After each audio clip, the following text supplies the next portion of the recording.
முதலமைச்சர் மு.க.ஸ்டாலின் தலைமையில் இன்று தமிழக அமைச்சரவை கூட்டம் நடைபெறுகிறது. தமிழகத்தின் பொருளாதாரத்தை உயர்த்தும் நோக்கில் பல்வேறு தொழில் முதலீடுகளை ஈர்ப்பதில் அரசு ஆர்வம் காட்டி வருகிறது.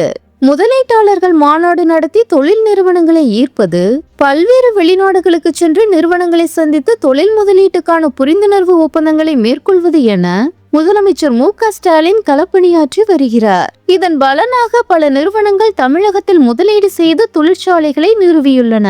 இதன் மூலம் ஆயிரக்கணக்கான இளைஞர்கள் வேலைவாய்ப்பும் பெற்றுள்ளனர். இதன் தொடர்ச்சியாக மேலும் பல்வேறு வெளிநாட்டு நிறுவனங்களின் முதலீடுகளை ஈர்ப்பதற்காக முதலமைச்சர் மு.க.ஸ்டாலின் மீண்டும் வெளிநாட்டுக்கு பயணம் மேற்கொள்ள திட்டமிட்டுள்ளார்.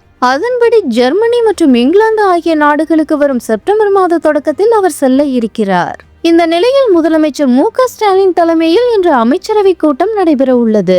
சென்னை தலைமை செயலகத்தில் இன்று நடைபெறும் அமைச்சரவை கூட்டத்தில் துணை முதலமைச்சர் உதயநிதி ஸ்டாலின் உட்பட அனைத்து அமைச்சர்களும் கலந்து கொள்கின்றனர். இதில் முதலமைச்சரின் வெளிநாட்டு பயணம், புதிய தொழில் திட்டங்கள் மற்றும் நிறுவனங்களுக்கான அனுமதி, ஆணவ படுகொலையை தடுப்பதற்கான புதிய சட்டங்கள் உட்பட பல்வேறு திட்டங்கள் குறித்து ஆலோசிக்கப்பட உள்ளதாக தகவல்கள் வெளியாகியுள்ளன.